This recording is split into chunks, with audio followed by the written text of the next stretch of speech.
Yan o, good morning, good morning.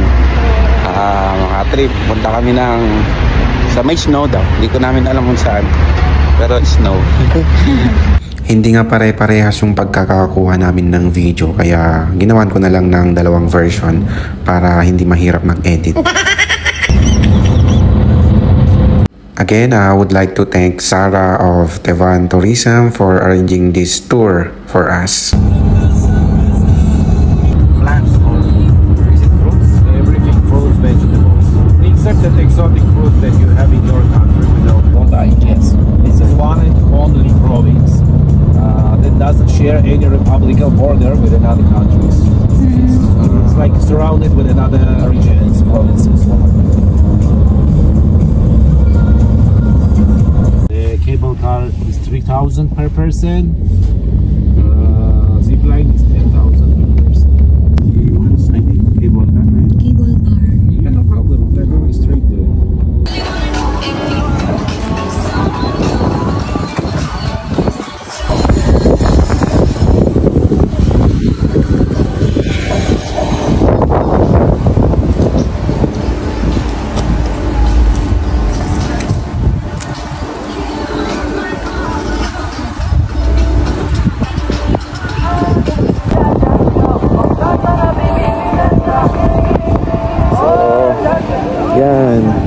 Nandito kami sa cable car.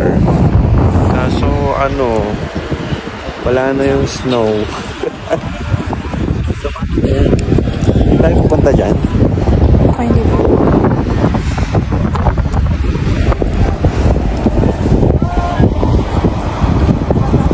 Tingin lang sa back here.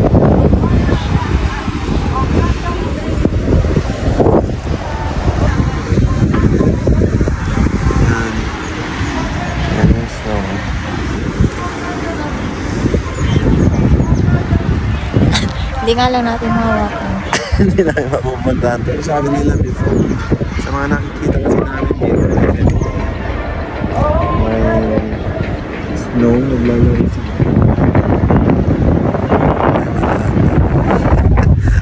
Tingin ka na lang, tapo kami sa katotohanan. Ayan, katotohanan wala namin snow. So, kasi We are still lucky. we're still lucky. But umulan kasi kagabi. So, ang nanatili na lang is yung kapugihan. Hindi, para ma-explore dyan, oh. Man, tsaka kababo pa. Ayan, oh. Tayo.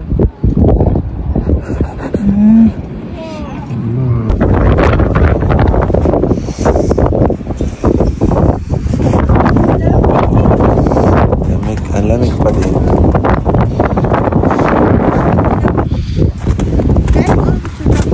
Hindi na siya white as white. Pero meron pa rin.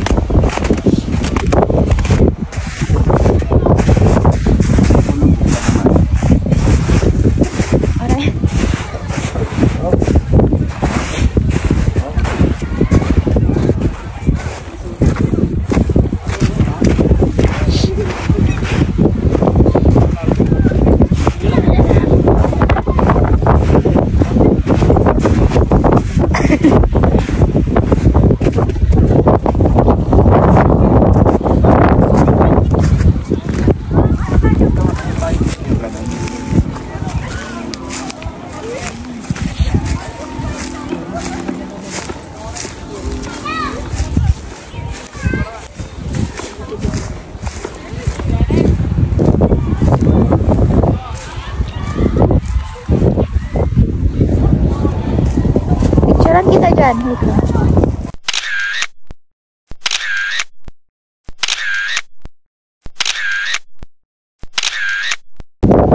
I take your head and holding closer to mine. That love was dead and now you changed my mind. My heart is stereo. You beat for your soul, listen close. Ay, basa na. Ay, very good. Ayan.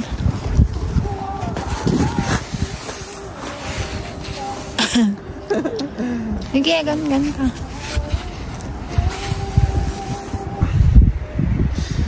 kami nung COVID-19. Nakamas kami para kaming astronaut.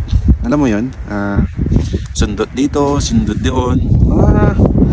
Mga ilang ilong na rin ang nasundot ko na hindi mo alam kung kailan ka tatamaan ng COVID at di mo alam kung makakaligtas ka pa, di ba? So mga panahong hindi mo alam kung mabubuhay ka pa. So ngayon nagbabalik tanaw ako. May reason si Lord kaya nakaligtas kami doon. So sabi ko, pinakita ni Lord to kasi para ma-experience din namin to. Tignan mo to. Deserve ko yan. Deserve mo yan. Deserve natin yan. Kaya ikaw, mag-travel ka rin. Diba? Sige mga ka-trip. See you. Ako si Maki. So, yan. Lumaki tayong fan sa Pilipinas ng basketball.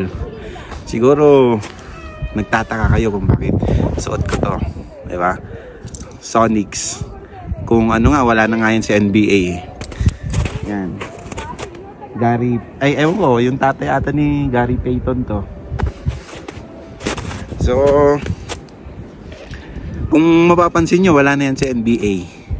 Si Gary Payton, sino ba yan? Sino yan? Hindi ko rin kilala yan eh. To be honest. Pero yung purpose kung bakit naka-video ako ngayon kasi ito yung pinakalas na damit or jersey na naalala kong suot ng tatay ko bago siya mamatay. It's around 15 to 16 years but I feel na I need to wear it kasi lamig-lamig pero I think he deserve it kasi pag suot ko siya parang andito lang din siya. So sabi ko, wala man tatay ko ngayon, nasan man siya ngayon, I know he sees this thing and I know he deserves this thing kasi I know pagkasama ko siya parang andyan lang sa tabi ko. So huwag niyo sabihin corny man kung corny but still ano ko to parang nasa akin na to. So ayun, baka lang nagtataka kayo ba't ko suot to ngayon, di ba? Ayan, deserve din niyang makita yan. Okay, peace out mga ka-trip. I take your head and holding closer to mine. That love was there, but now you changed my mind. My heart is stereo, your beats for your soul is single.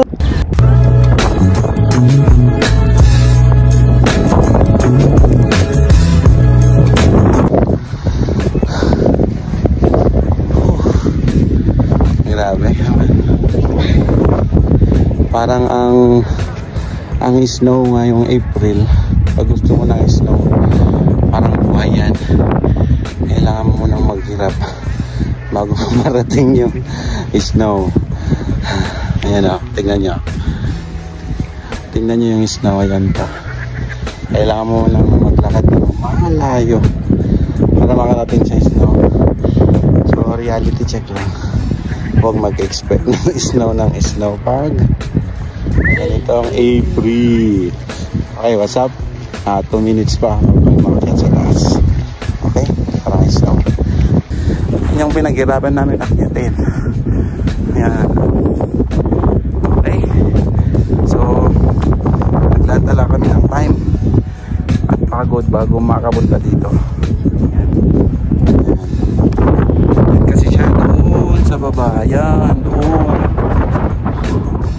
So pahirapan bago makapunta dito. Yan, bago snow.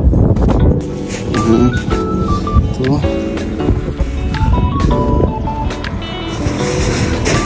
ayan, bago snow kaya lumulubo. Pati na, saan tayo?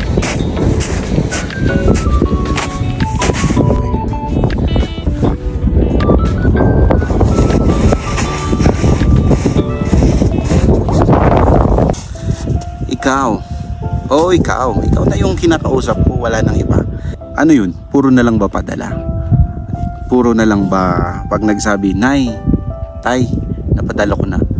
Tapos ulam mo itlog. Tapos nasa kwarto ka lang. Huwag ganun. Deserve mo din mag-travel.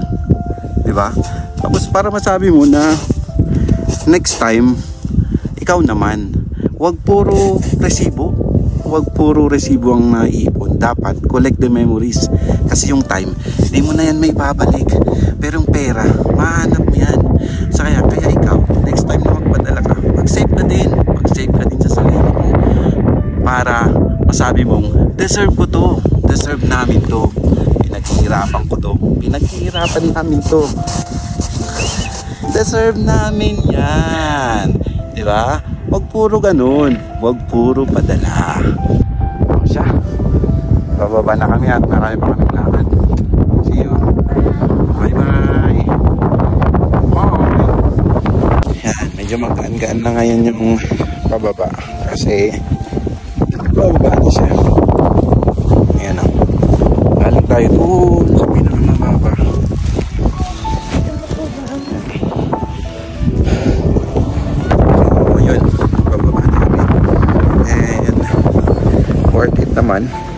Worth it naman yung sacrifice paakyat and palakad kasi may mga snow nga. See you ulit mamaya.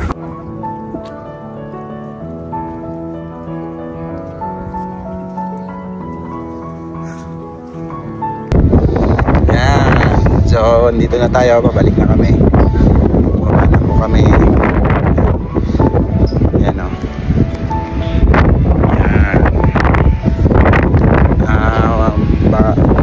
Makarating doon, kwentuhan lang kasi na amaze ako dun sa sinabi ng driver namin kanina, o yung tour guide, we Armenians fight each other but hindi daw sa mga tourists or mga guests, diba? So nakita mo yun, talagang yung respect nila dun sa mga tourists or ano ay malaki, mataas kasi syempre sila yung nagbibigay ng trabaho sa kanila, diba? Narinig mo yan. So ayun, hopefully ganun din lahat sa atin sa Pilipinas, diba? So ayun, mga 10 minutes din, 5 minutes bago makarating sa baba. Yan.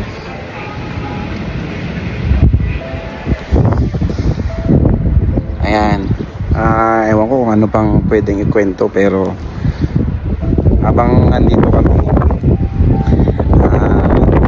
one time na sabi ko sa tita ko na, tita, magbabakasyon ako tita.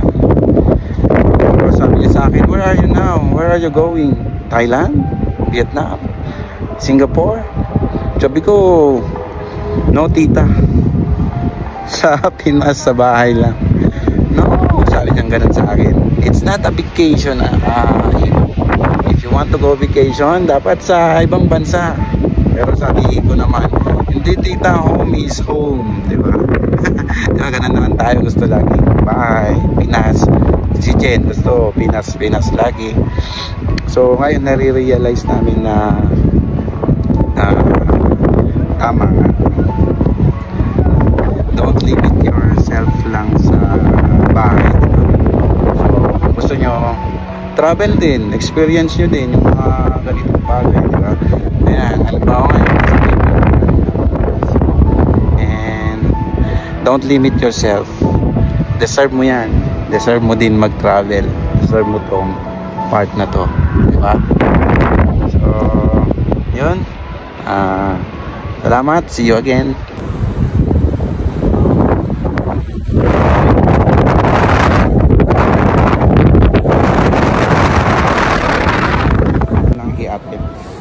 Kasi medyo ano siya, mataas talaga siya.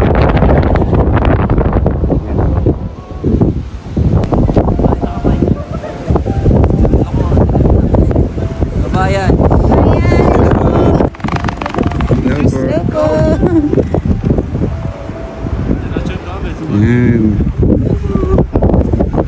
Hi.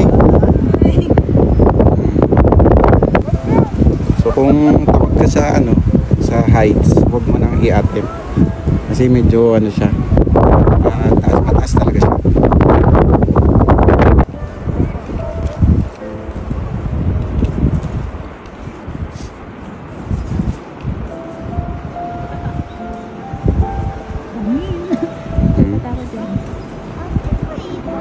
Hanggang na.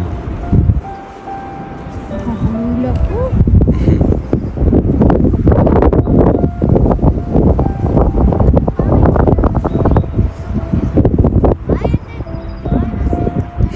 Apo.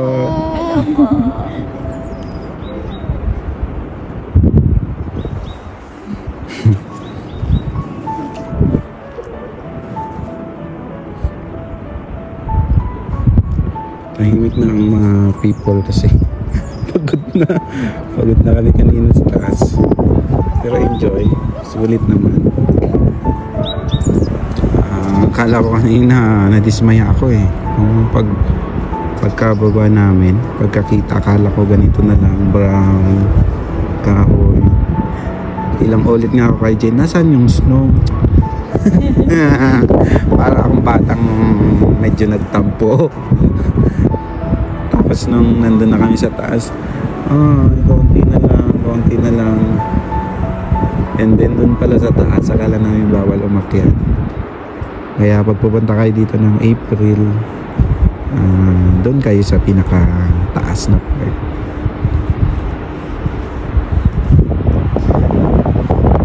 So cute. So pagka ganitong April, akyat na kayo sa taas, doon sa taas, doon sa kung saan ikihin ko to, pwede kayong maglakad pataas. Kasi nung dumating kami maaga, so parang sabi namin wala pa. And then pwede pala doon umakyat sa taas. So ayun, malapit na kaming makababa. Pag ano na ba ang isa?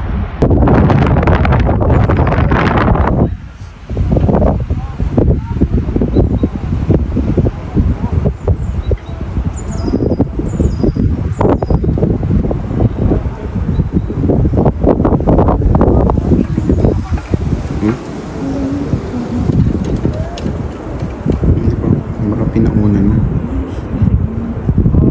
Lamig siguro.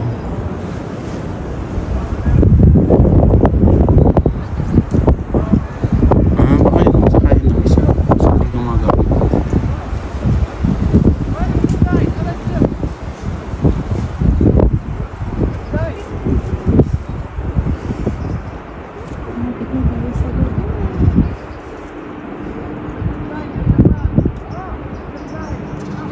Ang galing mo.